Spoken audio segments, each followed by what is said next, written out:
नागमणि को बचाने के लिए ज्वाला हमसे सत्य छिपा रही है, मगर हमें सत्य बुलवाने के लिए कोई युक्ति लगानी होगी। काली, किस चिंता में पड़ गए हो? मुझे उस नागिन की चिंता हो रही है गंगा, जो नागमणि के लालच में आए हुए मनुष्यों के हाथों कहीं मारी ना जाए। तुम व्यर्थ के चिंता में पड़ गए हो काली। मैं तुम्हें पहले भी बता चुकी हूँ, ये सब किस्से कहानियां हैं। जब नागमणि का ही अस्तित्व नहीं है तो नागिन ज्वाला का कहां से हो सकता है? यदि नागिन का कोई अस्तित्व नहीं होता तो इस जंगल में नागमणि के लालच में आए मनुष्य इस जंगल में नहीं आते। मानो या ना मानो, मैं सत्य कह रहा हूं, इस सुंदरबन के जंगलों में नागमणि अवश्य छिपी हुई है। मुझे बहुत तरस आ रहा है उस नागिन पर। वो तो बेचारी इतना भी नहीं जानती कि मौत उसे चारों ओर से घेर चुकी है। अब भरोसा होने लगा है कि काली के मन में मेरे लिए सहानुभूति है, मगर अभी इसे मेरी वास्तविकता नहीं बताऊंगी। गंगा, तुम किस विचार में पड़ गई? मैं सत्य कह रहा हूं, मैं उसकी मदद करना चाहता हूं, जो एक साथ ना जाने कितने दुश्मनों से घिरने वाली है। मगर तुम्हें किसी नागिन से इतनी सहानुभूति क्यों हो रही है? अगर कोई नागिन का अस्तित्व है भी तो तुम्हारा उससे क्या रिश्ता है? कुछ नहीं, इंसानियत के नाते उसकी मदद करना चाहता हूं और उसके बाद भैरवनाथ को मौत के घाट उतार दूंगा, जिसके कारण ज्वाला के प्राण संकट में। मगर उस दुष्ट तांत्रिक को समाप्त करने की सौगंध इस गंगा ने खाई है काली। यदि वो रूप बदलकर कहीं छिपा नहीं होता तो अब तक गंगा उसका रक्त बहा चुकी होती। तो उस भैरवनाथ को कैसे पहचाना, जो नए रूप में पता नहीं किधर भटक रहा है? यदि वो तुम्हारे सामने आ भी गया तो तुम उसका क्या बिगाड़ लोगी? यदि चाहती तो हर नए दिखने वाले मनुष्य को मारकर भैरवनाथ को अब तक नरक में भेज सकती थी, मगर मैं एक राक्षस के लिए अनेक निर्दोषों की हत्या नहीं करना चाहती। ये जानकर बहुत खुश हुई, तुम भी मेरी तरह अन्याय के विरुद्ध हो गंगा। ज्वाला की तरह तुम्हारी भी सहायता करना अब मेरा कर्तव्य है। क्या कर सकते हो तुम मेरे लिए? सबसे पहले उस भैरवनाथ को खोजूंगा जिसकी तुम्हें तलाश है, और उसके बाद उस भैरूपियों को तुम्हारे पास लेके आऊंगा, जिससे कि तुम उसको दर्दनाक मौत दे सको।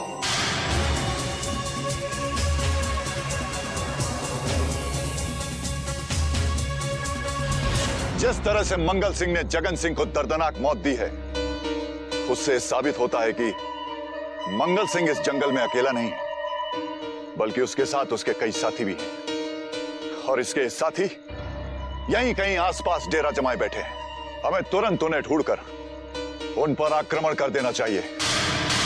मगर बिना रणनीति के आक्रमण करने से हमें पराजय का मुख देखना पड़ेगा तेज सिंह। हम 3 हैं और वो अनेक, और वो सभी डाकू कहीं ना कहीं छिपकर हम पर घात लगाए बैठे होंगे। मगर अब सोचने विचारने में हम अधिक समय नष्ट नहीं कर सकते संग्राम सिंह जी। यदि देर हो गई तो वो दुष्ट काजल हमारे हाथों से निकल जाएगी,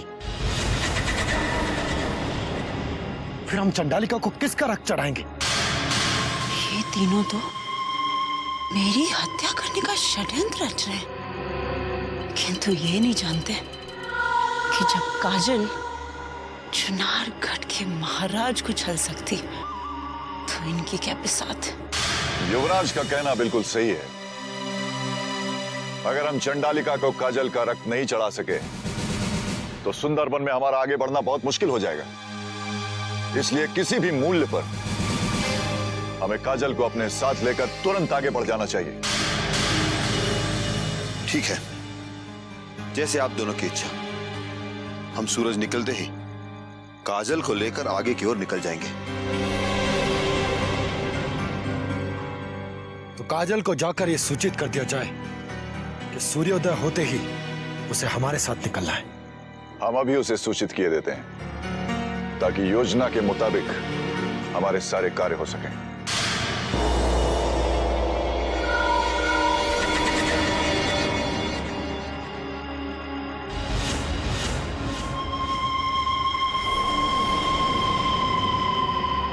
क्षमा कीजिए युवराज, मैं आपको ये सूचित करने आई थी कि अचानक से मेरा स्वास्थ्य खराब हो गया।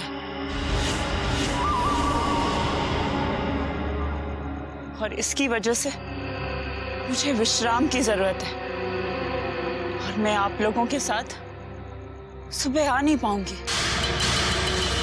मगर हमें तो सूरज निकलने से पहले गुफाओं की ओर निकलना है। आप तीनों निकल जाइए, मैं विश्राम करने के बाद स्वयं ही वहां पहुंच जाऊंगी। मगर ऐसा कैसे होगा? तब तक तो हम बहुत दूर निकल चुके होंगे। फिर इस घने जंगल में तुम हमें कैसे ढूंढोगी? आप चिंता मत कीजिए, इतने दिनों तक इस जंगल में रहकर मैं यहाँ के सारे मार्ग से वाकिफ हो चुकी हूँ। मैं किसी भी तरह पहुंच जाऊंगी। तुम्हें हमारे साथ चलना होगा, क्योंकि तुम ही ने तो कहा था पिताश्री की अंतिम इच्छा पूर्ण करने के लिए तुम चंडालिका को अपना रक्त भी चढ़ा सकती हो। हाँ कहा था, और वो तो मैंने यूं ही कह दिया था, क्योंकि उस समय आप सब मेरे प्राण छीनना चाहते थे और इसलिए ऐसा कहने के लिए मैं विवश थी।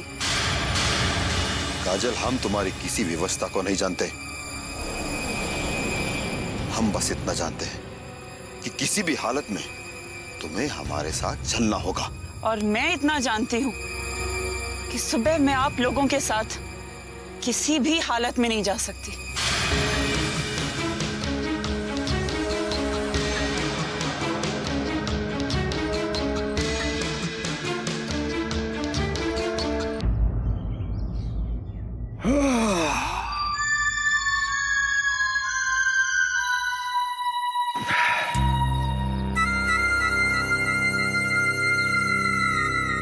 बहुत विश्राम हो चुका। हमारा विचार है कि अब हमें आगे बढ़ना चाहिए। क्यों? नहीं, मैं बहुत थक गई हूँ, मुझसे अब और चला नहीं जाएगा। थोड़ी देर यहीं विश्राम करते हैं।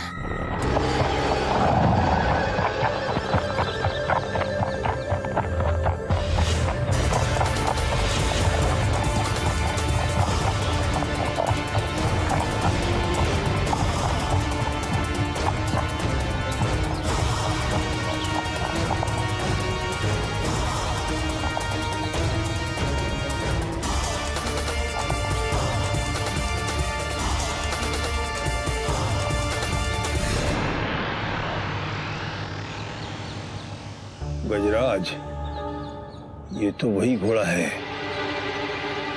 जो उस दिन सिरकटे में बदल गया था।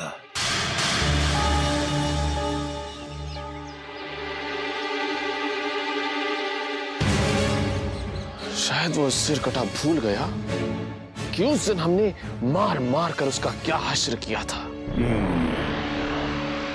उस दिन तो वो बच गया क्रूर सिंह, परंतु आज हमारे हाथों उसकी मृत्यु निश्चित है। बहुत समझदार लगता है वो घोड़ा। ऐसा लगता है जैसे हमें ही अपनी ओर बुला रहा है। मैं आगे की यात्रा अब इस घोड़े पर बैठ के करना चाहूंगी। मंजरी, रुक जाओ, एक कदम भी आगे मत बढ़ाना। संभवतः तुम जानती नहीं, वो घोड़ा नहीं बल्कि एक शैतान है। मैं नहीं मानती कि वो कोई शैतान है। यहाँ थक कर बैठने से अच्छा तो उस घोड़े का सहारा लेना है जो भाग्य से इस जंगल में भटकता हुआ हमें मिल गया।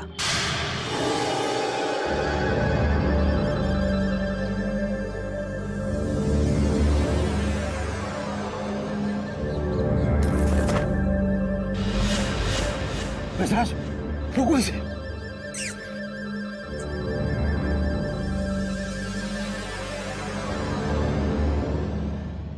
आश्चर्यचकित करने वाली बात है कि मंगल ने मंजरी को अपनी पीठ पर कैसे बैठने दिया।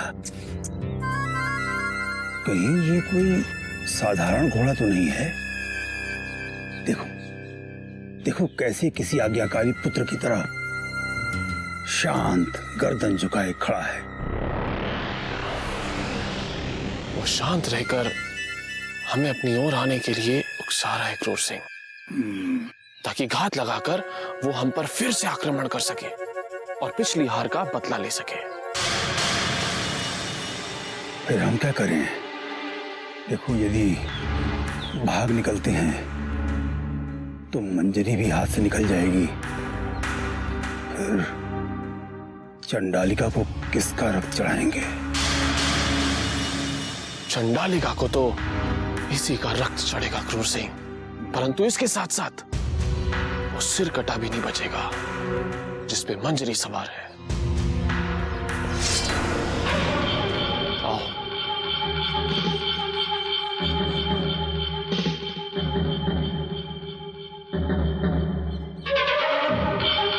बता, क्या चाहता है तू सरकटे, जो आज फिर अपनी दुर्गति कराने गजराज सिंह के सामने आ गया है? किसी भ्रम में मत रहो गजराज, ये एक साधारण घोड़ा है और अब यहाँ समय नष्ट मत करो।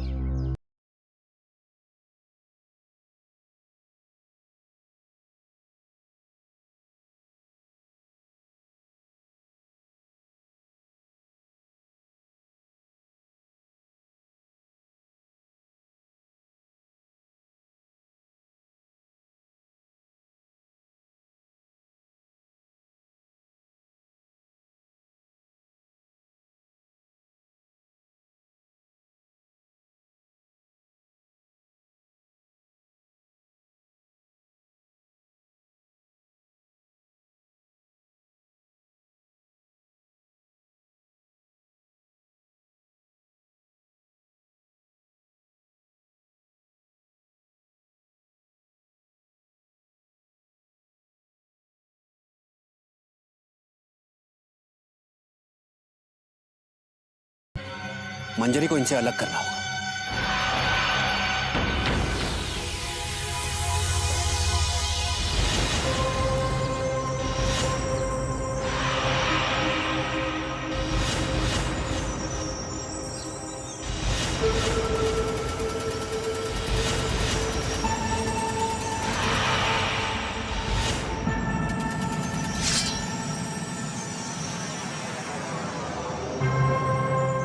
कौन हो तुम अपरिचित, जो हमारे मार्ग पर आकर खड़े हो गए? काली, मैं वो अभागा हूं जो तांत्रिक भैरवनाथ के जाल में फंसे हुए भाई को ढूंढ रहा है। अच्छा अच्छा अच्छा अच्छा अच्छा अच्छा अच्छा, तो तुम उस बिरजू के भाई हो काली? तभी तभी तुम्हें देखते ही हमें लगा कि हमने तुम्हें पहले भी कहीं देखा है। क्या आप उसे जानते हैं? मैं आपके पैर पकड़ता हूं, जिंदगी भर आपकी सेवा करूंगा, बस आप एक बार बता दीजिए मेरा भाई बिरजू कहाँ है? उठो काली, उठो उठो उठो उठो उठो। अब जब तुम महायोद्धा क्रूर सिंह की शरण में आ ही चुके हो तो तुम्हें न्याय मिलेगा, अवश्य मिलेगा। तुम्हारा भाई बिरजू इन्हीं जंगलों की पूर्वी दिशा में उस दुष्ट तांत्रिक के साथ भटक रहा है। घबराओ मत काली, वो ज्यादा दूर नहीं गए होंगे। अगर तुमने अपने कदम शीघ्रता से बढ़ाए तो सांझ ढलते ढलते तुम अवश्य अपने भाई तक पहुंच जाओगे। मगर उस दुष्ट भैरवनाथ से जरा संभल कर रहना काली, वो मनुष्य नहीं खूनी दरिंदा है। तुझे तो मैं बहुत तड़पाऊंगा दुष्ट आत्मा, मगर पहले तुझे इन लुटेरों से तो दूर कर दूं। अधिक सोचकर समय नष्ट मत करो काली, वरना वो पापी भैरवनाथ नागमणि की खातिर तुम्हारे भाई की बलि भी ले सकता है। आप लोगों ने मेरी बहुत मदद की, इसलिए आपको बता देना अपना कर्तव्य समझता हूँ कि आप लोग भिन्न भिन्न दिशाओं में निकल जाइए, वरना इस जंगल की मायावी शक्तियां आपको मौत के मुंह में सुला देंगी।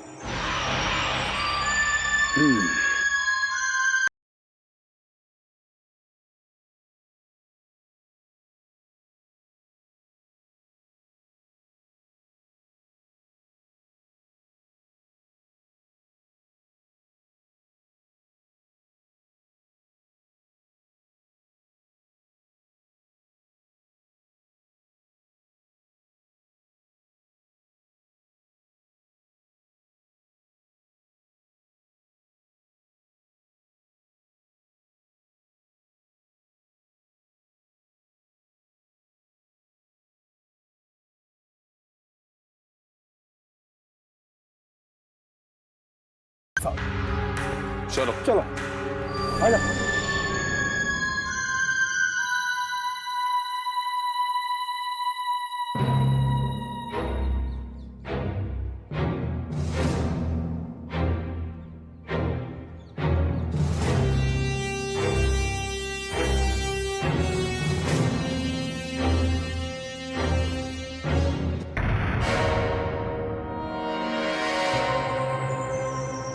वो तीनों तो साथ चले जा रहे हैं। यदि इन्हें अलग नहीं किया गया तो निश्चित रूप से हमारे लिए कोई संकट पैदा हो सकता है। इनकी शक्तियां भी बढ़ सकती हैं। इन्हें अलग करना ही होगा।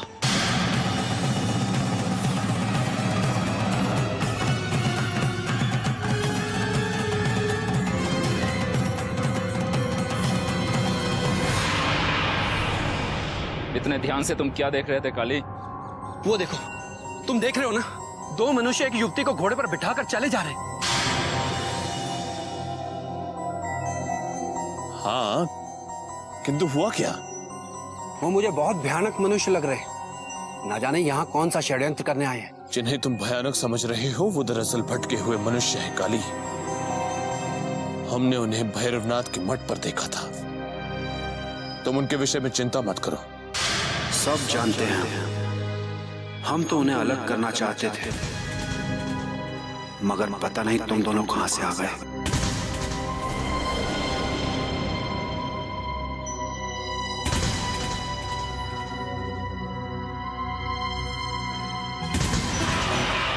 किस विचार में डूब गए तुम?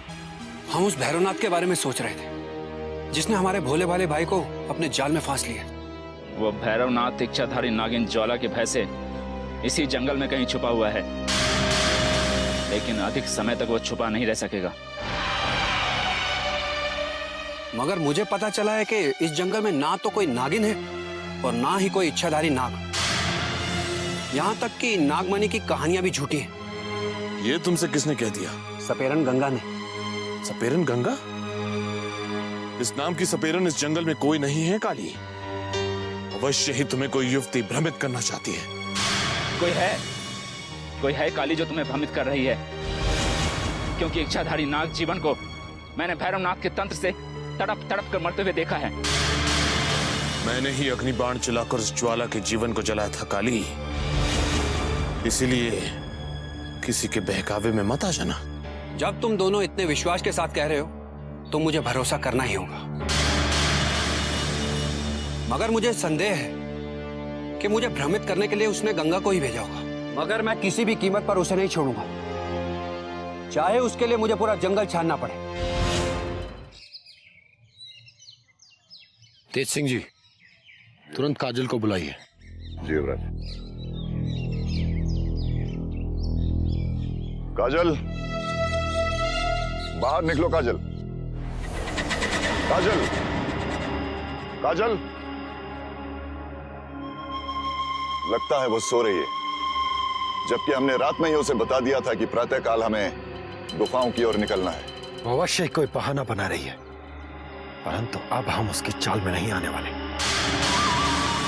कह दीजिए उससे कि वो तुरंत बाहर आ जाए, अन्यथा आप जाकर उसे बलपूर्वक बाहर ले आइए। काजल, बाहर निकलो, अन्यथा हमें अंदर आना पड़ेगा।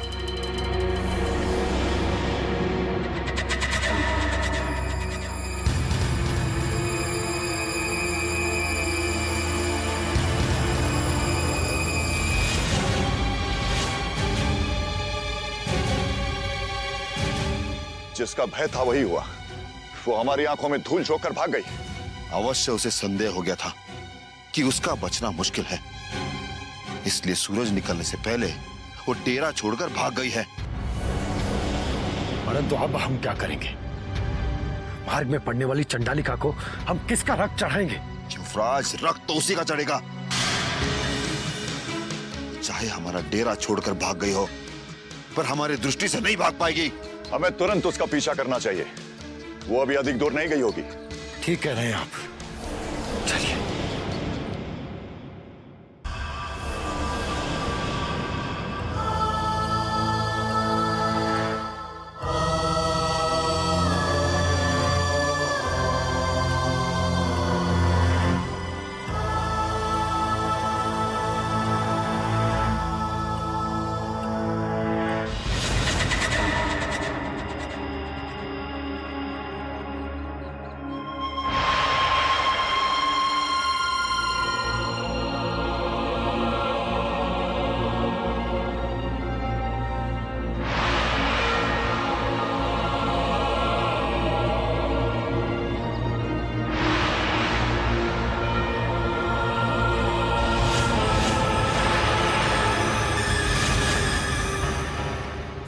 चली जा रही हो काजल?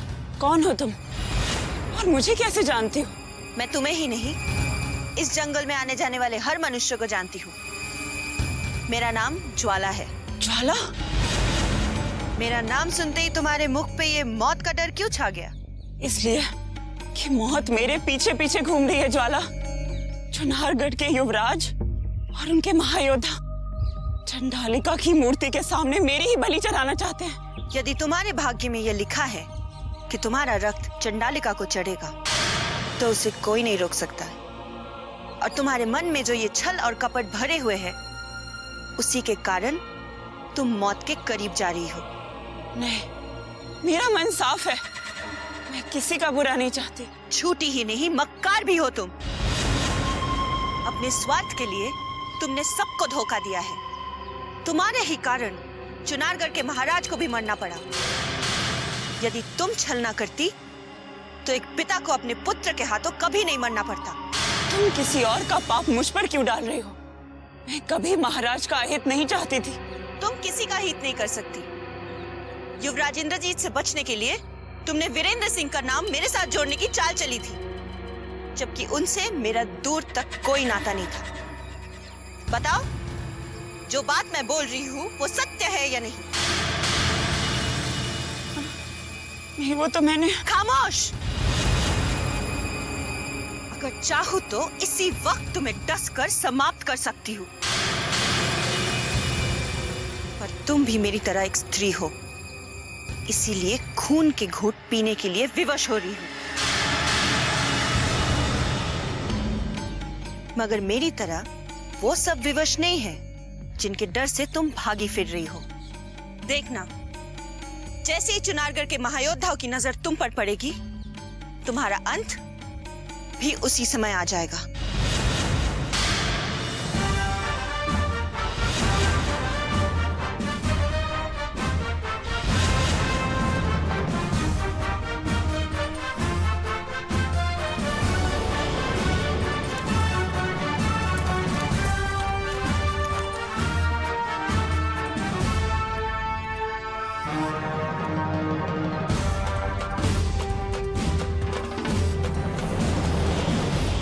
यदि हम काजल पर निगाह रखते तो वो डेरे से भागने में सफल नहीं होती।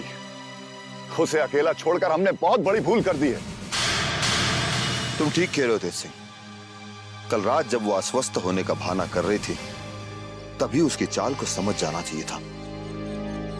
यदि उसी समय हम उसको बांध कर रख देते, तो वो हमारे हाथों से नहीं निकलती। काजल तो बहुत ही धोखेबाज निकली। हम ये भूल गए थे कि जो युवती इतने समय तक हमारे पिताश्री को धोखे में रख सकती है, वो हमें भी धोखा दे सकती है। मगर वो जाएगी कहां? इस जंगल में जहां कहीं भी वो होगी, हम उसका पीछा परछाई की तरह करेंगे। और जैसे ही वो हमें मिल जाएगी, उसे बंदी बना लेंगे, ताकि फिर हमें इस तरह जंगल में भटकना न पड़े। मगर समस्या ये है कि हम किस दिशा में जाएं? पता नहीं वो कपटी काजल किस दिशा में भागी है। यदि हमारे सैनिक हमारे साथ होते, तो हम उन्हें चारों दिशाओं में दौड़ा देते। परंतु हम तीनों अलग अलग दिशाओं में नहीं जा सकते, क्योंकि यदि हम ही बिछड़ गए तो हमारा मिलना असंभव सा हो जाएगा। हम किसी भी हाल में एक दूसरे का साथ नहीं छोड़ेंगे युवराज। हमें पूरा भरोसा है कि कपटी काजल हमारे चंगुल से बचकर नहीं जा सकती।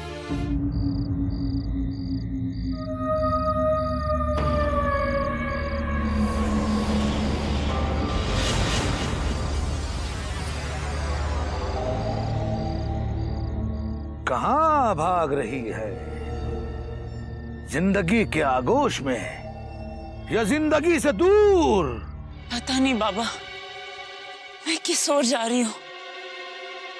बस इतना जानती हूँ कि चुनारगढ़ के जिस सम्राट के साथ मैं साये की तरह थी, आज उन्हीं का पुत्र और उनके महायोद्धा मेरे पीछे मौत के साये की तरह घूम रहे हैं। ये तो होना ही था। जैसी करनी वैसी भरनी आज किया कल पाएगा।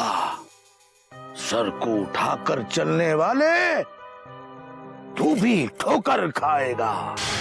मैंने किसी का क्या लिया है बाबा, जो सभी मेरे शत्रु बन गए। जिस चुन्नी लाल के इशारे पर मैं चुनारगढ़ के सम्राट को छलने आई थी, मैं तो उसका भी प्रायश्चित कर चुकी हूँ। फिर क्यों चंडालिका को मेरा ही रक्त चढ़ाने का षड्यंत्र किया जा रहा है बाबा? अपने मन के भीतर झांक और अपने आप से पूछ कि ये सब तेरे साथ क्यों हो रहा है। तू ये क्यों भूल गई कि इंसान को अपनी हर भूल, अपने हर गुनाह का हिसाब उस ऊपर वाले को देना पड़ता है, जो तुझे भी देना पड़ेगा। तू अपने उन गुनाहों से बचकर भाग नहीं सकती। तूने जाने अनजाने में किए हैं। मैं तो पहले से ही इतने संकट में फंसी हूँ बाबा, और आप ऐसी बातें करके मुझे और डरा रहे हैं। युवराज और उनके महायोद्धा मुझ तक कभी भी पहुंच सकते हैं, और मेरा रक्त चंडालिका को चढ़ाने के लिए मुझे साथ ले जा सकते हैं। उन्होंने मुझे चारों तरफ से फंसा दिया है बाबा। मैं कहाँ जाऊं? मैं क्या करूं बाबा? जो भी इस तिलिस्मी जंगल में आता है वो यहां से बचकर नहीं जा सकता, और यहां कोई किसी को नहीं फंसाता। जो भी इस जंगल में आता है वो यहाँ के तिलिस्म में फंसकर रह जाता है। तो क्या मैं कभी इस जंगल से नहीं निकल सकूंगी बाबा? क्या मेरी मौत भी मेरे समीप आ चुकी है? तेरी ही नहीं, बल्कि जो भी इस तिलिस्मी जंगल में आया है, मौत ने उसे अपना मेहमान बना लिया है। चारों तरफ मौत मंडरा रही है, मौत उनका पीछा कर रही है। कोई नहीं बचेगा मौत के शिकंजे से।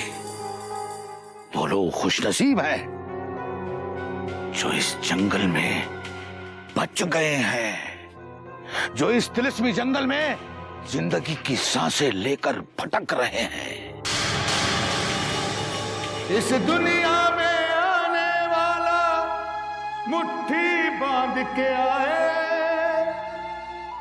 जाते जाते इस दुनिया से आंख पसारे जाए।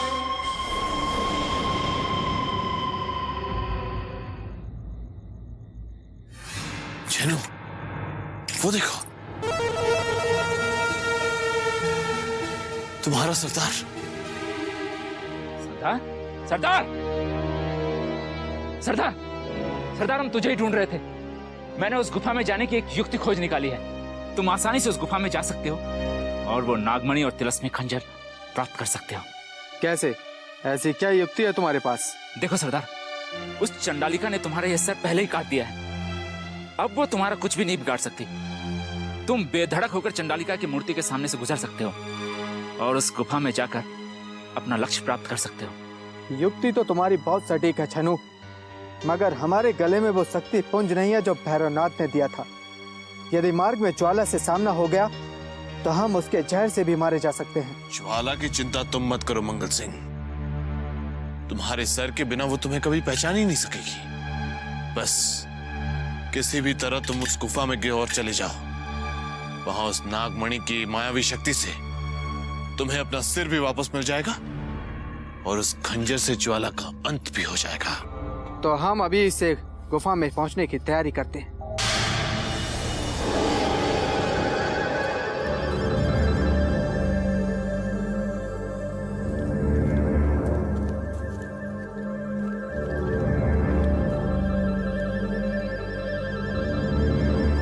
वो दोनों फिर सामने आ गए। वो हमारा पीछा कर रहे हैं। नहीं सरदार,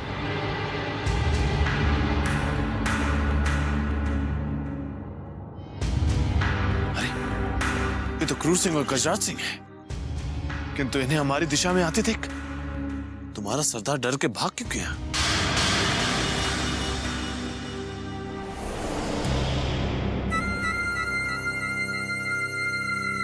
गजराज, सामने देखो।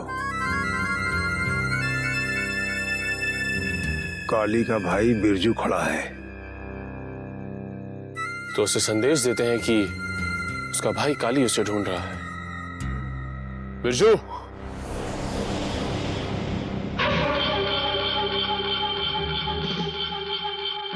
बिरजू, बहुत भाग्यशाली हो तुम कि तुम हमें यहां मिल गए। तुम भैरवनाथ के चंगुल में फंसकर यहां भटक रहे हो और तुम्हारा भाई काली तुम्हारी तलाश में मारा मारा भटक रहा है।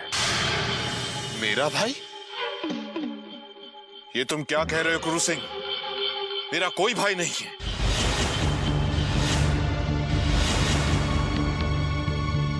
बिरजू, क्या तुम भैरवनाथ के चंगुल में इतना फंस गए हो कि तुम अपने खून को भूल गए? वहां काली तुम्हारे लिए जंगल में भटक रहा है और तुम कह रहे हो तुम्हारा कोई भाई नहीं? हाँ, मेरा कोई भाई नहीं है। तुम हमें भ्रमित करने की कोशिश कर रहे हो गजराज सिंह। तुम्हें कोई भ्रमित नहीं कर रहा। काली ने स्वयं बताया है कि तुम उसके भाई हो और भैरवनाथ ने तुम्हें अगवा करके अपने जाल में फंसाया था। झूठ है ये। भैरवनाथ ने मुझे अगवा नहीं किया था, बल्कि मैं स्वयं अपनी इच्छा से उनका शिष्य बना था।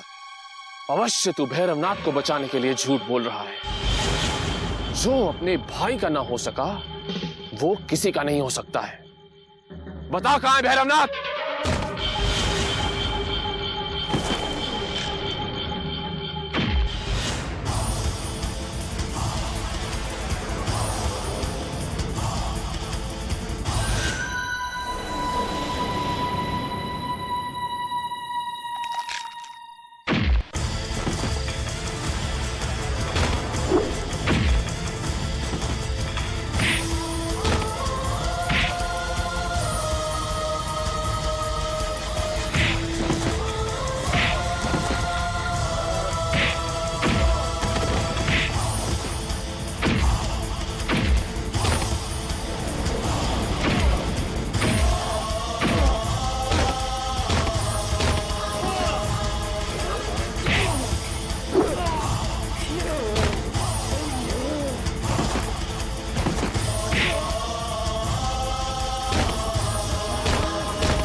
अरे बेवकूफा, छोड़ो।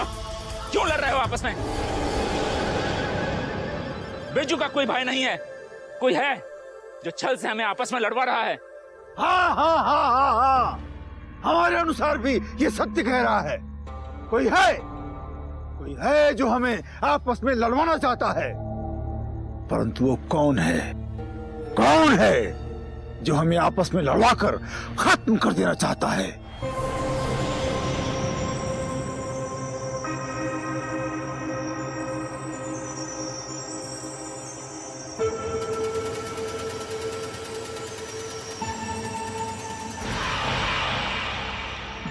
ये वीरेंद्र सिंह की मौत के बाद काजल इन जंगलों में क्या कर रही? पता लगाना होगा। ठहरो।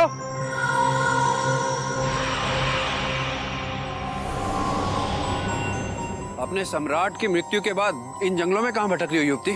ये तुम कैसे जानते हो? कौन हो तुम? काली। केवल तुम्हारे बारे में नहीं, उन सब के बारे में जानता हूं जो इस जंगल की भूल भुलैया में भटक रहे हैं। क्या चाहते हो तुम मुझसे? तुम्हारी मदद करना चाहता हूं, लेकिन शर्त एक ही है, तुम्हें मुझे सब कुछ सत्य बताना होगा।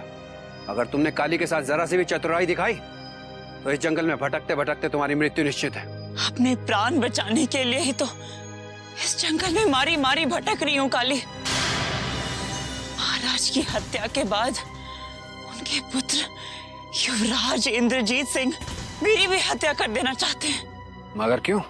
क्योंकि सुंदरवन की गुफाओं तक पहुंचने के लिए वो चंडालिका को मेरा रक्त चढ़ाना चाहते हैं, जिससे युवराज और उनके महायोद्धाओं की कभी भी भेंट हो सकती है। इस युवती को हम अपने साथ लेकर जाएंगे, क्योंकि गुफा तक पहुंचने के लिए हमें भी चंडालिका को किसी स्त्री का रक्त भोग चढ़ाना होगा। किस सोच में डूब गए हैं? युवराज कभी भी अपने महायोद्धाओं के साथ यहाँ आकर मुझे साथ ले जा सकते हैं। असंभव। काली के होते उस चंडालिका को तुम्हारे रक्त का भोग कोई नहीं लगा सकता। यह वचन है काली का। मैं तुम्हारी रक्षा करूंगा। यदि मेरे प्राण बच गए तो मैं सदा के लिए तुम्हारा उपकार मानूंगी काली। उपकार कैसा? ये तो मेरा फर्ज है। एक बात बताओ, उस सम्राट को अपने वश में करने के लिए किसके कहने पर आकर तुम वो तंत्र मंत्र के जाल में फंस गई? चुन्नीलाल और तांत्रिक भैरवनाथ ने मुझे मेरी राह से भटकने पर विवश किया है काली। चुन्नीलाल की तो हत्या हो गई, किंतु तांत्रिक भैरवनाथ न जाने कहाँ लुप्त हो गए। वो तांत्रिक भैरवनाथ सदा सदा के लिए लुप्त हो गया है। उसकी इच्छा के अनुसार उसे कोई ढूंढ नहीं सकता।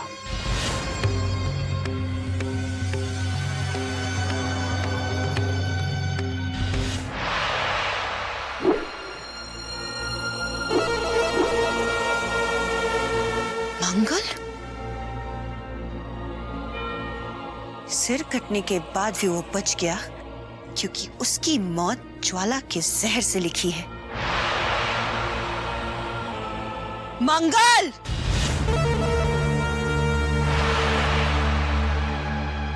तू, हमें तेरी तलाश थी ज्वाला। अच्छा हुआ जो स्वयं तू हमारे सामने चली आई। अब तेरी मौत हमारी तलवार से होगी। मौत तो अब तेरी होगी राक्षस, क्योंकि जिंदगी तुझसे बहुत दूर चली गई है। ये तेरा भ्रम है ज्वाला। आज तेरी आत्मा का खात्मा भी मंगल के हाथों ही होगा। हाँ, साहस है तो मंगल के समीप आकर दिखा। तेरी आवाज में मौत का खौफ सुनाई दे रहा है मंगल। अब तुझे ना ही तेरी ललकार बचा सकती है, ना ही ये तलवार। सरदार!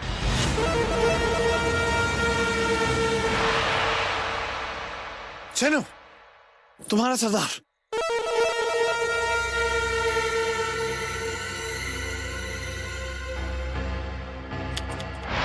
भाग्य मेरा, मंगल आज फिर से बच गया। तुम हमें छोड़कर कहाँ चले गए थे सरदार? वो जहरीली नागिन तुम्हारी तलाश में भटक रही है। तो ये दोनों मुझ पर नजर रखते हुए मंगल का साथ दे रहे। हम उसे अपनी तलवार से समाप्त करने ही जा रहे थे कि तुमने हमें पुकार लिया, और वो काया नागिन अफसर देखकर भाग गई। किसी और को मैं ये रूप नहीं दिखाना चाहती, वरना मुझे कायर करने वाले मंगल, तुझे तो मैं अभी डस के समाप्त कर देती। तूने ही मेरे जीवन पर अग्नि बाण चला के उसे भस्म किया था ना? मुझे तो तांत्रिक ने तीर चलाने का हुक्म दिया था। खामोश दुष्ट सपेरे, अब तेरे तड़प तड़प कर मरने का समय आरंभ हो चुका है। मेरे जीवन को जितना तूने तड़पाया, अब उसका एहसास तू भी करेगा।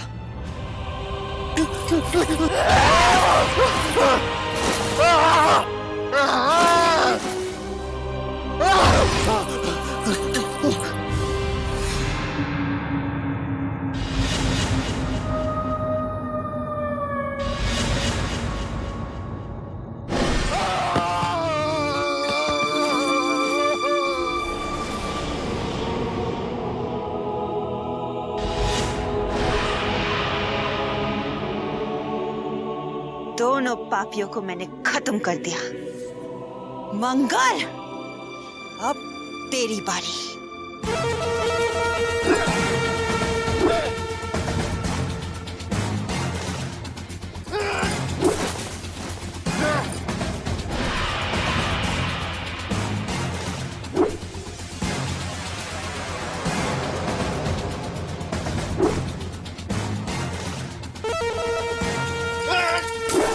डाकू मंगल सिंह, आज तुझे ज्वाला के हाथों से कोई नहीं बचा सकता।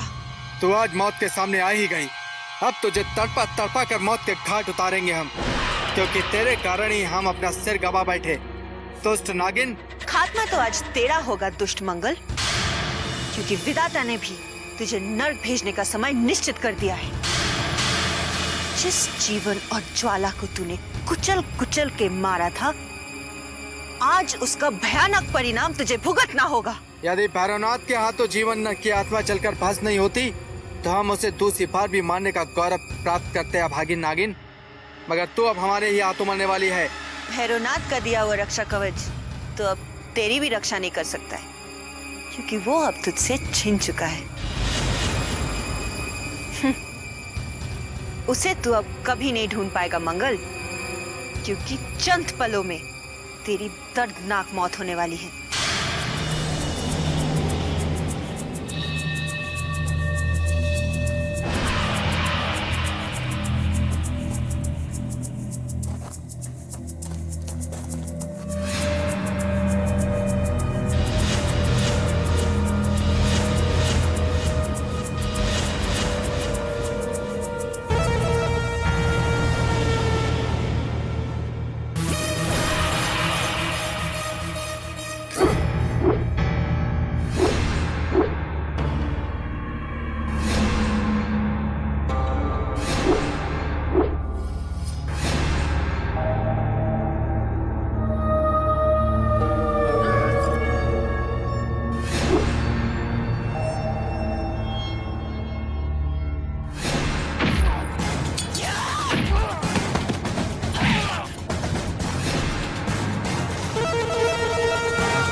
कौन है वो युवती जो उस विचित्र मनुष्य से लड़ रही है? इच्छाधारी नागिन ज्वाला।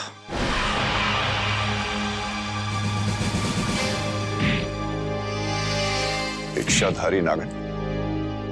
परंतु आप कैसे जानते हैं? वो एक बार हमारे खेमे पर हमसे मिलने आई थी, परंतु वो मनुष्य कौन है जो बिना सिर के भी जीवित है? ज्वाला! ज्वाला! मंगल!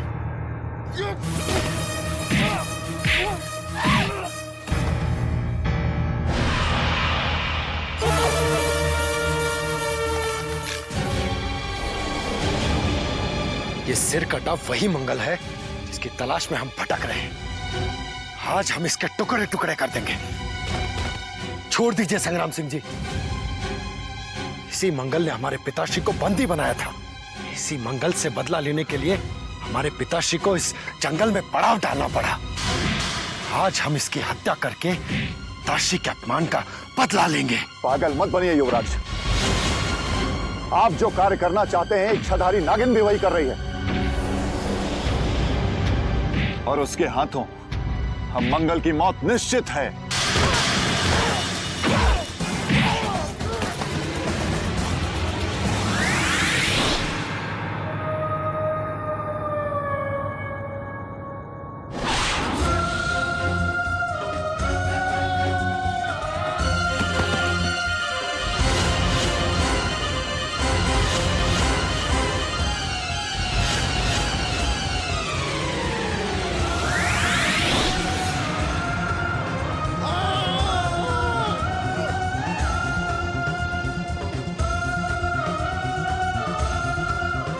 मैंने कहा था ना मंगल कि तेरी मौत मेरे जहर से ही होगी। आज मेरे जीवन की हत्या का बदला पूरा हुआ।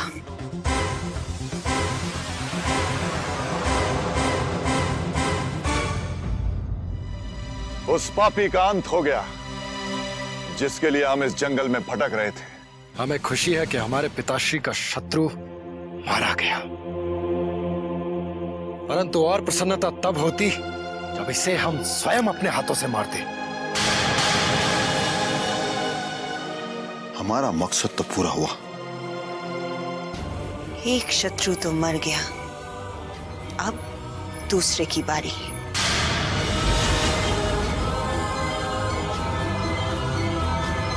ज्वाला,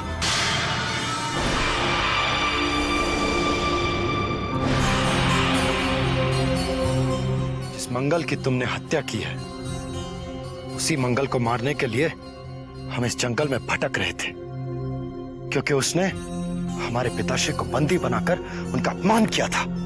उस दुष्ट ने तुम्हारे पिता का अपमान किया था और मेरे जीवन की हत्या, मगर आज मेरा बदला पूरा हो गया है।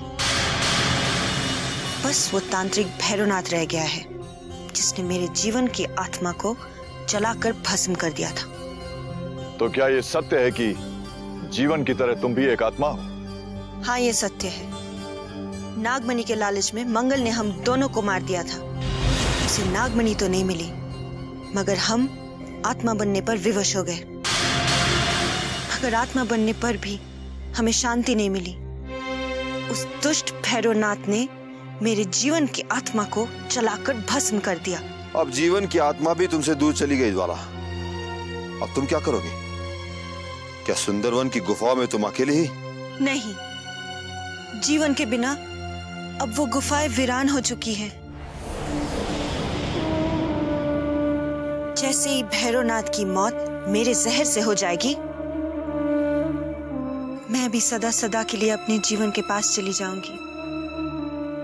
अब आप भी चुनारगढ़ के सम्राट के अस्थियां लेके अपने राज्य लौट जाइए, क्योंकि इस जंगल में और कुछ नहीं बचा है।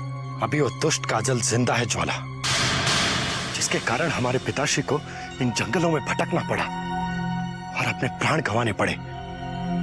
उसका वध किए बिना हम इस जंगल से वापस नहीं जाएंगे।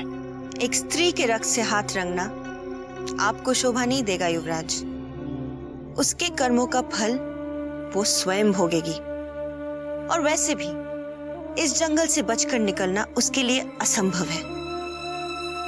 मेरी मानो तो लौट जाओ यहां से।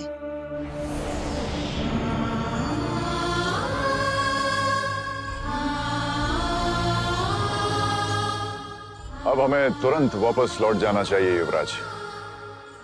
काजल को तलाश कर समय नष्ट करने से अब कोई लाभ नहीं है। इस भयानक जंगल में भटकते भटकते वो स्वयं अपनी ही मौत मारी जाएगी। तेज सिंह ठीक कह रहे हैं।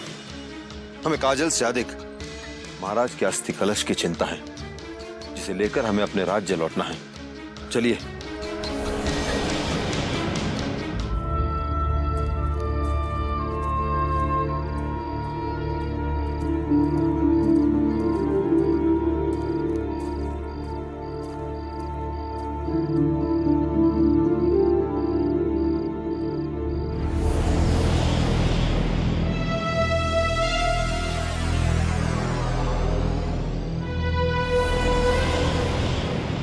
तेज सिंह, महाराज के अस्थि कलश को उतार के युवराज के हाथों में सौंप दो।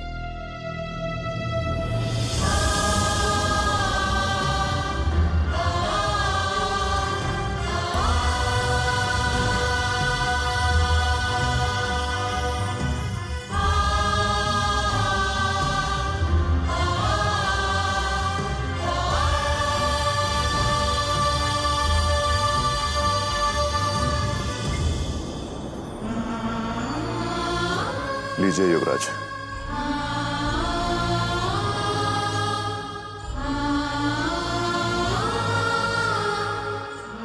अपनी भावनाओं पर नियंत्रण रखिए युवराज।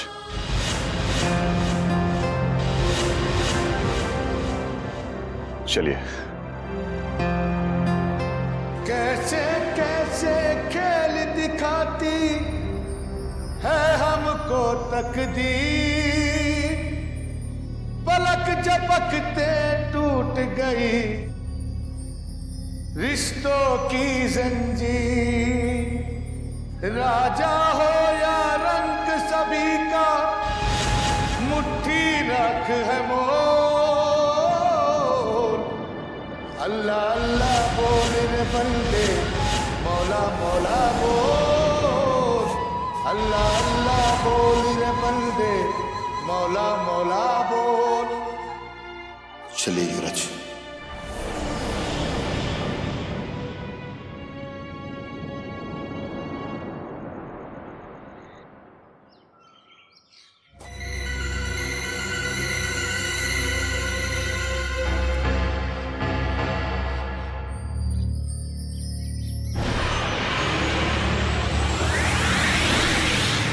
काजल,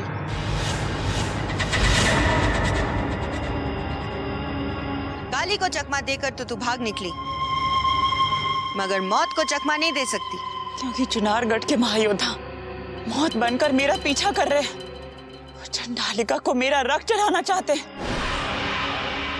और ये मैं तुम्हें पहले भी बता चुकी हूँ ज्वाला। अब चंडालिका को तेरा कलंकित रक्त नहीं चढ़ेगा। तेरी मौत इसी स्थान पर होगी जहाँ तू खड़ी है।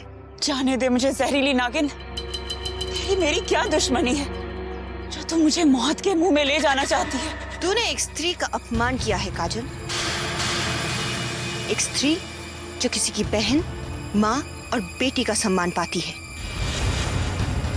उस पवित्र रिश्ते पर तूने कीचड़ उछाला है। चुनारगढ़ के सम्राट के सूर्य को अस्त करने वाली भी तू है। इसलिए एक स्त्री की गरिमा को बचाने के लिए तेरा मरना जरूरी है। तू कौन सी दूध की धुली है जहरीली नागिन? कितने निर्दोष मनुष्यों को तूने डस डस कर मौत के घाट उतारा है। मैंने तो जो किया लालच और मजबूरी में किया, मगर तेरी क्या विवशता है? मेरी विवशता बताने के लिए मेरे पास समय नहीं है, क्योंकि तुझे डसने के बाद मुझे उस भैरवनाथ पर भी विष उगलना है। मगर मरने से पहले ये जान ले कि नाग योनि में रहकर भी मैं तुझसे ज्यादा पवित्र हूँ, और इसलिए तुझ जैसे दुष्टों का संहार करने के लिए शिव ने मुझे विष का उपहार दिया है, जिसे उगलने का समय अब आ चुका है।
जैसी दुष्ट से सुंदर वन की इस पवित्र जंगल को छुटकारा मिल गया। ये तो फकीर की आवाज है। ऐसा प्रतीत होता है जैसे वो पूरी सृष्टि को जानता है।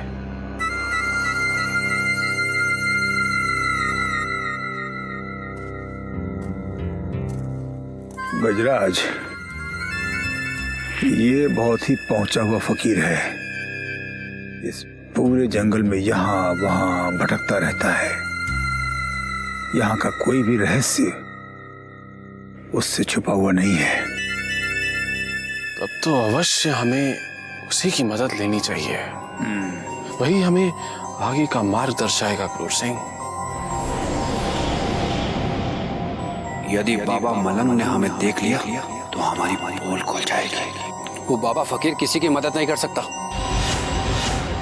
मैं उसे जानता हूँ, बहुत ही पाखंडी और मक्कार है वो। नहीं,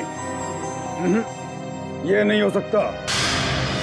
उस फकीर को इस संसार से कोई मोह माया नहीं है, बल्कि इसके उल्टे संसार के भले के लिए वो फकीर जंगल जंगल भटकता है और अल्लाह की इबादत में गीत गाता फिरता है। संसार के भले के लिए नहीं, बल्कि मार्ग में भटकते हुए मनुष्य को और भटकाने के लिए इस जंगल में घूमता फिरता है। नहीं काली, अवश्य तुम्हें किसी ने भ्रम में डाला है। जो फकीर सदा अल्लाह की इबादत करता रहता है, भला कैसे किसी का नुकसान कर सकता है? ढोंगी है वो, फकीर के रूप में शैतान है वो। एक बार उसके झांसे में कोई आ गया तो बचकर वापस नहीं जा सकता। झूठ झूठ कह रहे हो तुम। उस फकीर के सामने जाने से घबरा रहे हो तुम। बताओ क्या कारण है कि तुम उस फकीर का सामना नहीं करना चाहते? बोलो। काली, तुम अवश्य हमसे कुछ छुपाने का प्रयास कर रहे हो। यदि तुमने हमें सब कुछ सच सच नहीं बताया तो हमें सच उगलवाना बहुत खूब आता है। यदि तुम्हें मुझ पर विश्वास नहीं है तो मैं तुम्हारे साथ नहीं आ सकता। देख लेना अब वो फकीर तुम्हें कैसे भटकाता है। चलता हूं।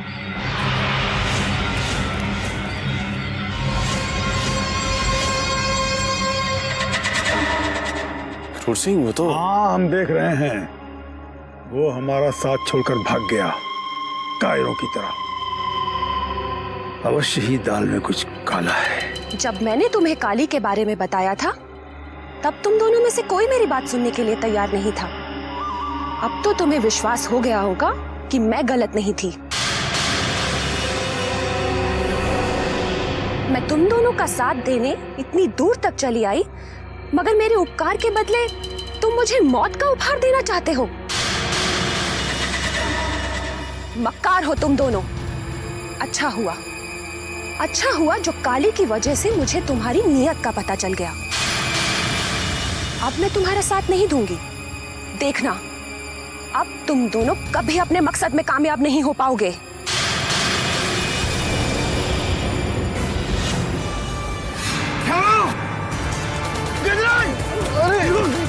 संभालो क्रूर सिंह, संभालो।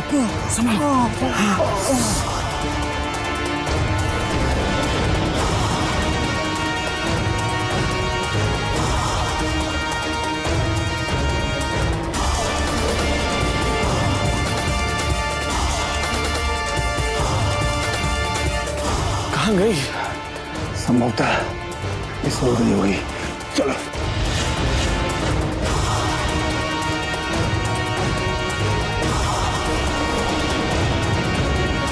क्रूर सिंह, मंजरी, चलो।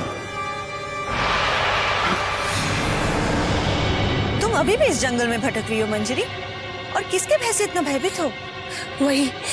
वही दोनों दुष्ट मेरा पीछा कर रहे हैं ज्वाला, जो धोखा देकर मुझे इस जंगल में लेकर आए थे। मगर क्यों? क्या दुश्मनी है उनसे तुम्हारी? मेरी किसी से कोई दुश्मनी नहीं है ज्वाला। वो दोनों दुष्ट उस मूर्ति के सामने मेरा रक्त चढ़ाना चाहते हैं, जो रक्त पिए बिना किसी को सुंदरवन की गुफाओं की ओर बढ़ने नहीं देती। क्या? चंडालिका को रक्त चढ़ाने के लिए वो तुम्हारी बलि चढ़ाना चाहते हैं? यानी वो दोनों नागमणि के लालच में यहाँ भटक रहे हैं? हाँ ज्वाला, वो दोनों तुम्हारी नागमणि प्राप्त करने के लिए ही सुंदरवन की गुफाओं की ओर जा रहे हैं। मगर वहां पहुंचने से पहले उनकी मौत मेरे जहर से निश्चित है।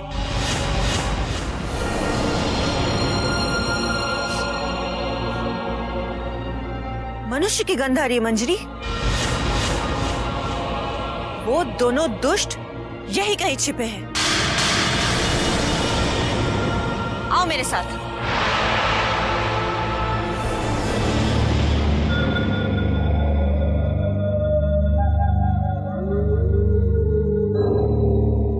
गजब हो गया गजराज, गजब हो गया। वो इच्छाधारी नागिन ज्वाला थी और अपने साथ साथ मंजरी को भी ले गई। क्रूर सिंह, जिस मंजरी को इतनी परिश्रम से हम इतनी दूर लेके आए, वो तो अवश्य हमारे हाथों छूट गई, परंतु नागमणि नहीं। अरे तुम्हें नागमणि की पड़ी है और यहाँ हमारे प्राणों पर बनाई है। तुम्हारे कान फूट गए थे क्या? सुना नहीं तुमने कि मंजरी ने ज्वाला को ये बता दिया है कि हम दोनों यहाँ नागमणि के लालच में आए हैं।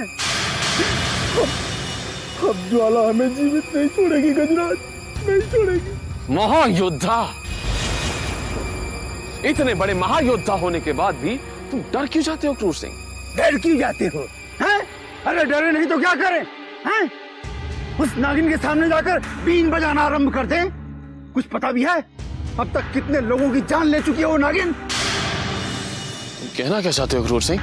कहना यही चाहते हैं कि अब उस भैरवनाथ की शरण में जाना होगा, क्योंकि केवल भैरवनाथ ही है जो हमारी रक्षा कर सकता है।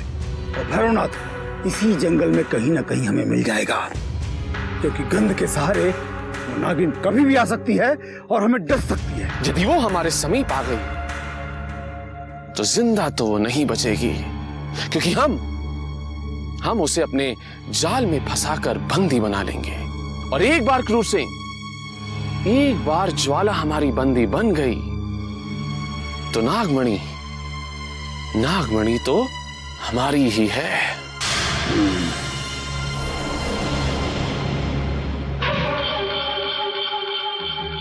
परंतु तुम उसे बंदी कैसे बनाओगे गजराज? क्रूर सिंह, हमें उस पे तलवार से नहीं बल्कि किसी युक्ति से विजय प्राप्त करनी होगी। और अगर इसमें तुमने हमारा साथ दिया तो हमें अन्य मनुष्यों की तरह गुफाओं तक नहीं जाना पड़ेगा और सरलता से नागमणि भी हमारे ही कब्जे में होगी। गजराज सिंह, यदि तुम कह रहे हो तो हम तुम्हारा साथ अवश्य देंगे, परंतु इस योजना को बहुत संभल कर अंजाम देना होगा, क्योंकि इच्छाधारी नागिन जहरीली होने के साथ साथ बहुत चतुर भी है, बहुत ही चतुर।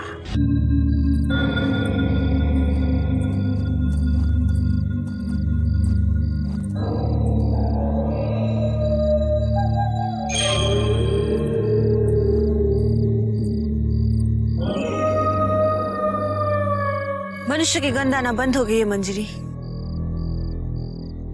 वो दोनों हमें चकमा देकर कहीं छिप गए हैं। यदि वो नहीं मिले तो मेरे प्राण संकट में पड़ जाएंगे ज्वाला, और तुम्हारी नागमणि भी, क्योंकि वो नागमणि के चक्कर में ही तो सुंदर वन के जंगलों में भटक रहे हैं। उन्हें अधिक देर यहाँ भटकना नहीं होगा, क्योंकि मैं उन्हें जाल में फंसाने की योजना बना चुकी हूँ। क्या योजना है तुम्हारी? वो तुम्हें खोजने अवश्य आएंगे, और जैसे ही तुम्हारी उनसे भेंट हो जाती है तुम उनके सामने वफादारी का ढोंग करोगे। वो दोनों दुष्ट बहुत चतुर हैं ज्वाला, मेरे ढोंग को समझते उन्हें देर नहीं लगेगी और वो दोनों मुझे मौत के घाट उतार देंगे। मृत्यु से जितना डरोगी तुम्हें मृत्यु उतना ही डराएगी मंजरी। यही एक मार्ग है जिसमें उन दोनों को फंसाया जा सकता है जो मौत बनकर तुम्हारे पीछे पड़े हैं। ठीक है, जैसा तुम कहोगी मैं वैसा ही करूंगी। तो जाओ, यहाँ से दूर चली जाओ, और जैसे ही तुम्हारी उनसे भेंट हो जाए किसी भी तरह उन्हें बहकाकर इस जगह पे लेके आओ। यदि वो एक बार यहाँ पहुंच गए तो जिंदा नहीं लौट पाएंगे।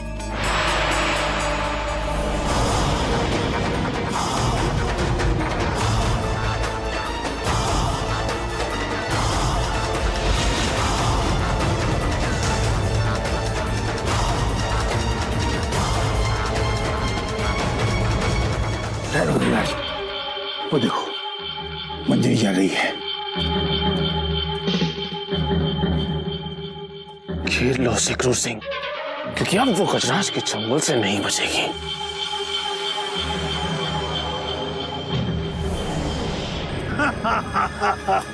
कहाँ चले गए थे आप लोग? मैं आप दोनों को ही ढूंढ रही थी। ढूंढ रही थी? और हमें? मौत को कोई नहीं ढूंढता मंजरी। अब तुम्हारा बचना मुश्किल ही नहीं, नामुमकिन है। मुझे मौत का कोई भय नहीं है क्रूर सिंह। मैं तो चंडालिका की मूर्ति के सामने मरना चाहती हूँ, ताकि मेरा रक्त किसी काम आ सके। चलो, दोनों मुझे चंडालिका की मूर्ति के समीप ले चलो। जितनी भोली तू बन रही है मंजरी, उतनी तो है नहीं। चंडालिका की मूर्ति के सामने जाने के लिए तैयार होने के पीछे भी जरूर कोई न कोई रहस्य है। अवश्य ही। इसने ज्वाला के साथ मिलकर कोई न कोई षड्यंत्र रचा है। इसी ने ज्वाला को हमारे यहाँ आने का मकसद बताया है। नहीं नहीं क्रूर सिंह, ऐसी कोई बात नहीं है। अच्छा, ऐसी कोई बात नहीं है? रात से बच के कहाँ जाएगी मंजरी? तेरे हाथ बहुत चलते हैं मंजरी।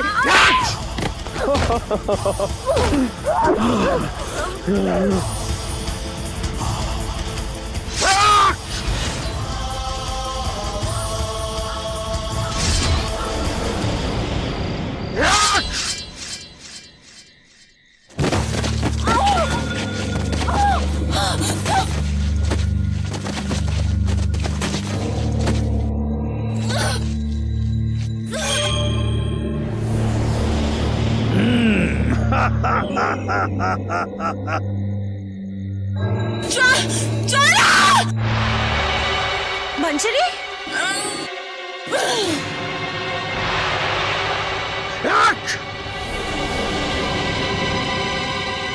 गजराज सिंह, इस विश्वासघाती मंजरी का तो अंत हो गया और अब ज्वाला की बारी है। ज्वाला की। चलो।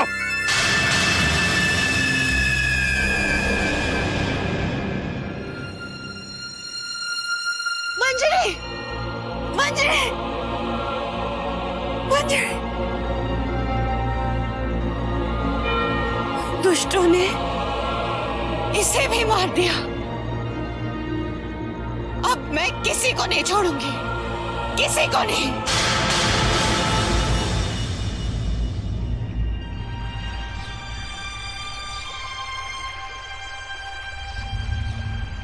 चुनारगढ़ की सीमा आरंभ होने वाली है।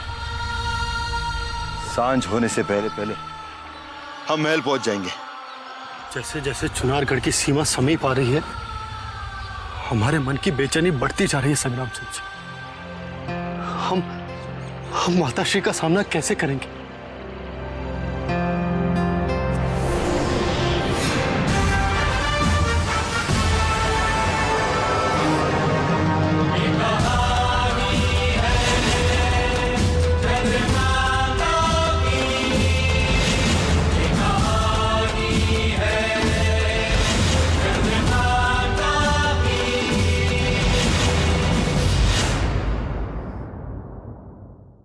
क्या कारण था जो तूने अपने ही पिता के रक्त से अपने हाथ रंग लिए? पापी! क्षणिक आवेश और परिस्थितियों में आकर हमने ये अपराध कर दिया माताश्री।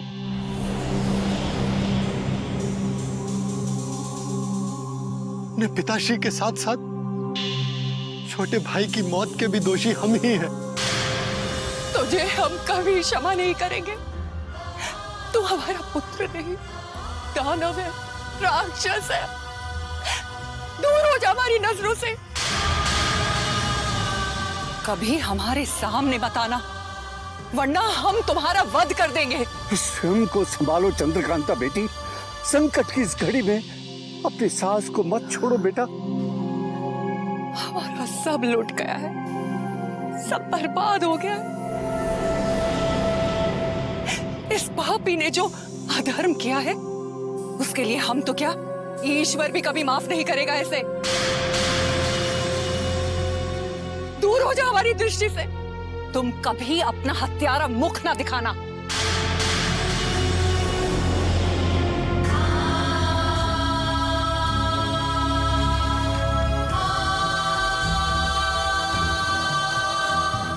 युवराज को रोको संग्राम सिंह, कहीं आवेश में आकर वो स्वयं को समाप्त ना कर ले। युवराज, रुक जाइए युवराज।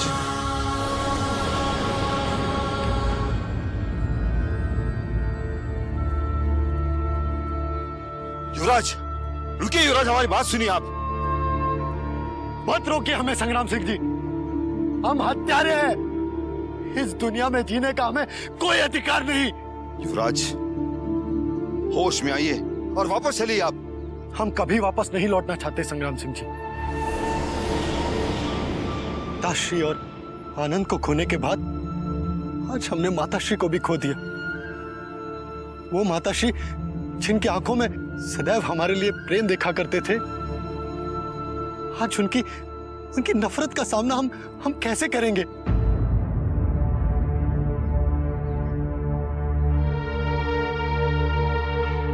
हमने कभी सोचा भी नहीं था कि जिन्हें हम यहां से ले जाने आए थे, उनकी अस्थियों से हमारा मिलन होगा। बताओ तेज सिंह, ये अनर्थ हुआ कैसे? पिताश्री के पास जाकर उन्हें समझाना होगा कि वो युवती उनके साथ बहुत बड़ा छल कर रही है। हमारी माताश्री वो जीते जी मर जाएंगी। हमने तुमसे विवाह करने का जो वचन दिया है, उसे हम अवश्य निभाएंगे। जैसे ही हम अपनी चिंताओं से मुक्त हो जाएंगे, वैसे ही चुनारगढ़ पहुंच करके हम तुमसे विवाह कर लेंगे। बहुत प्रेम करते हैं हम तुमसे और इतना प्रेम करते हैं कि आज हमें महारानी चंद्रकांता भी पराई लगने लगी है। उस तांत्रिक युवती ने हमारी माताश्री से हमारे पिताश्री को छीन लिया। लगता है उसने ऐसा कोई जादू टोना किया है जो हमारे पिताश्री की बुद्धि भ्रष्ट हो चुकी है। इसीलिए तो वो हमारी माताश्री को भूलकर उस धूर्त युवती से विवाह करना चाहते हैं। काजल का अपमान करके तुमने आज हमारा अपमान किया है। इसी वक्त यदि इसी वक्त तुमने काजल से क्षमा नहीं मांगी तो आज पिता और पुत्र का रिश्ता सदा सदा के लिए समाप्त हो जाएगा। तो हो जाने दीजिए। नहीं चाहिए हमें ऐसा पिता जो चरित्रहीन है। युवराज!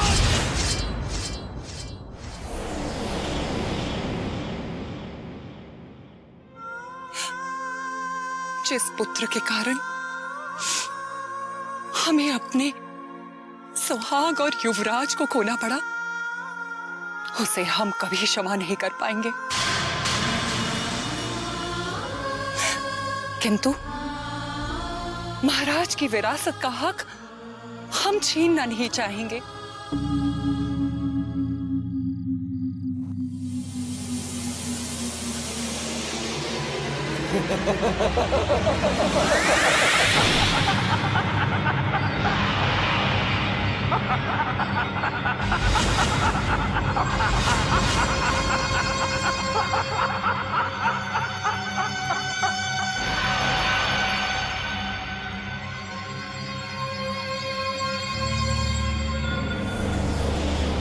अरे गजराज, भैरवनाथ के दर्शन हो गए।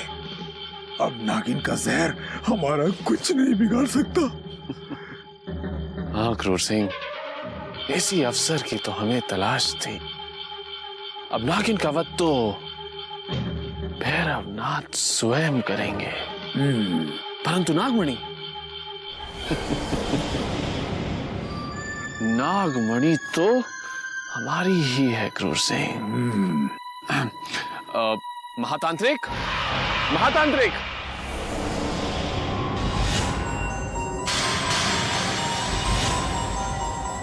ये दोनों पाखंडी अभी भी नागमणि के लालच में भटक रहे हैं। आज अपने हित में इनके प्राणों का उपयोग करने का समय आ गया है। प्रणाम महातांत्रिक। कितने लंबे समय से हम आपको ढूंढ रहे हैं, क्योंकि वो इच्छाधारी नागिन आपको डसने के लिए पूरे जंगल में आपकी तलाश कर रही है और आपके चक्कर में हम दोनों की दुश्मन भी बन गई है।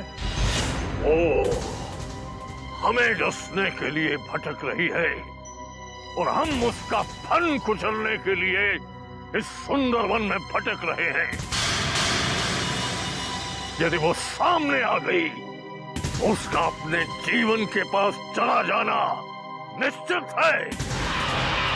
भैरवनाथ,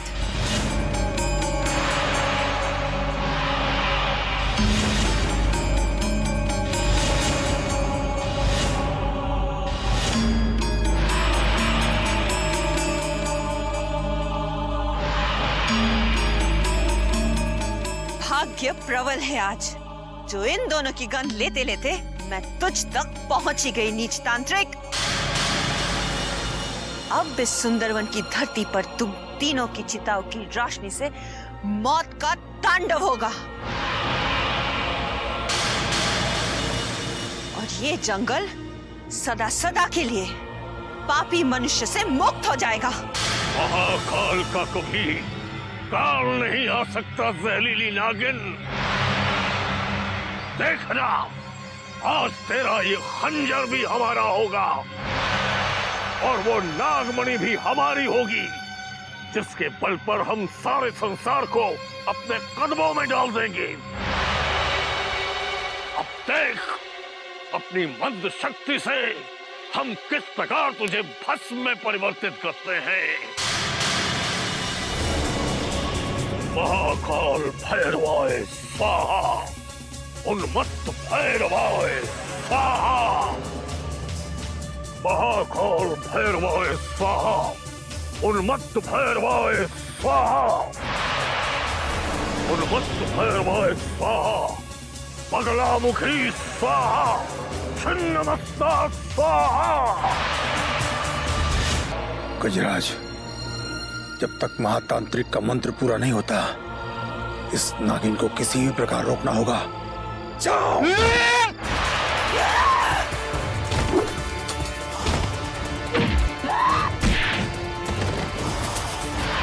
मस्त भैरवाय स्वाहा।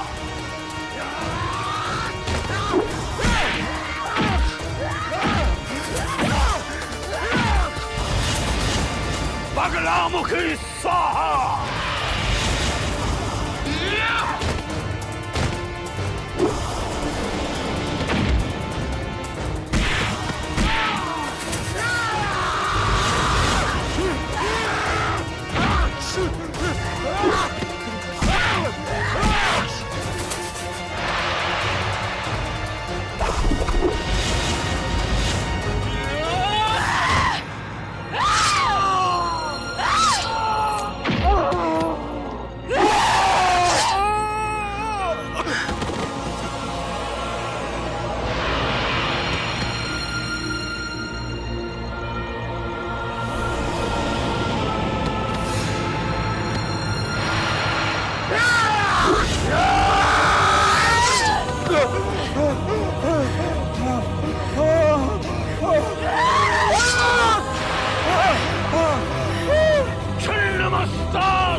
खत्म हो गया सब कुछ। चंद्रकांता भी नहीं मिली, राजपाट भी नहीं, नागमणि भी नहीं, खाली हाथ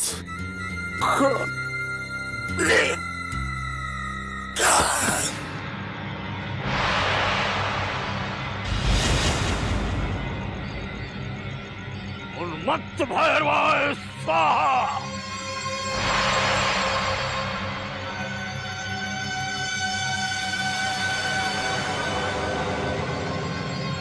डाकिनी स्वाहा।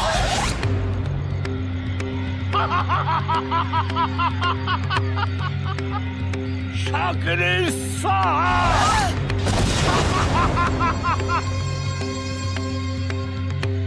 हाकिनी स्वाहा।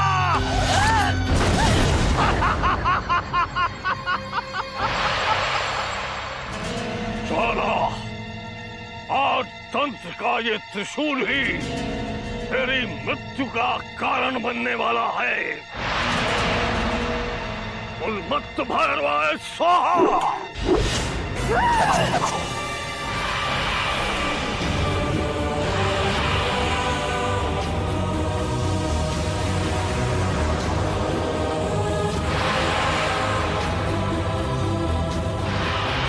हमारा कुछ नहीं बिगाड़ सकती ज्वाला, कुछ नहीं।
जीवन मानवता के दुश्मनों का अंत हो गया है और तुम्हारी ज्वाला का भी बदला पूरा हो गया है। अब मैं कभी ना बिछड़ने के लिए तुम्हारे पास आ रही हूँ।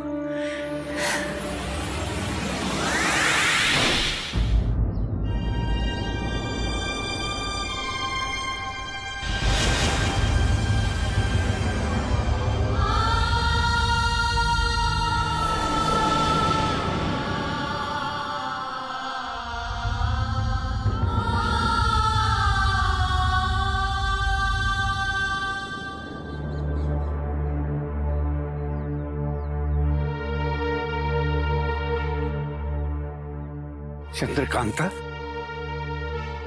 जो छिन गया कभी वापस प्राप्त नहीं होता बेटी,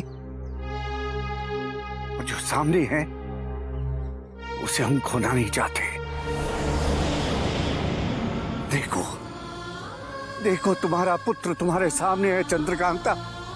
क्षमा कर दो इसे, क्षमा कर दो। याद नहीं, संसार में केवल एक मां ही ऐसी होती है जो अपना सब कुछ खोकर अपनी संतान की भलाई चाहती है। बेटा, भलाई चाहती है।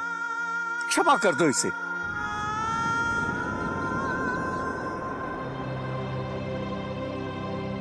चुनारगढ़, विजयगढ़ और नौगढ़ के भावी सम्राट पर हमसे अधिक अधिकार चुनारगढ़ की प्रजा का है।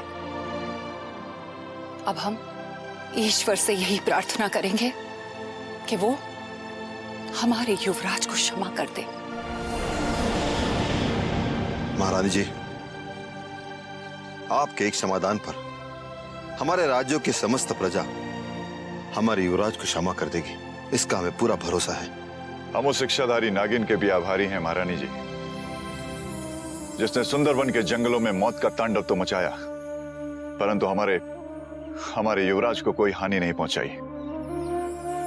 वरना उस नागिन का सामना करना अत्यंत कठिन हो जाता।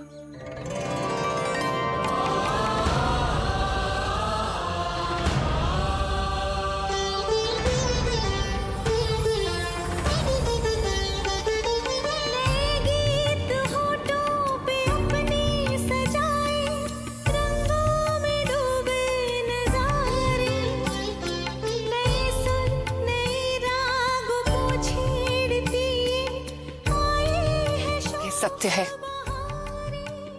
कि विधि के लेख को कोई मिटा नहीं सकता। ईश्वर की इच्छा समझकर हम हर दुख और पीड़ा को स्वीकार करते हैं और उस इच्छाधारी नागिन की मुक्ति के लिए भी हम प्रार्थना करेंगे, जिसके कारण हमारे महाराज की अंतिम निशानी हम तक वापस लौट आए।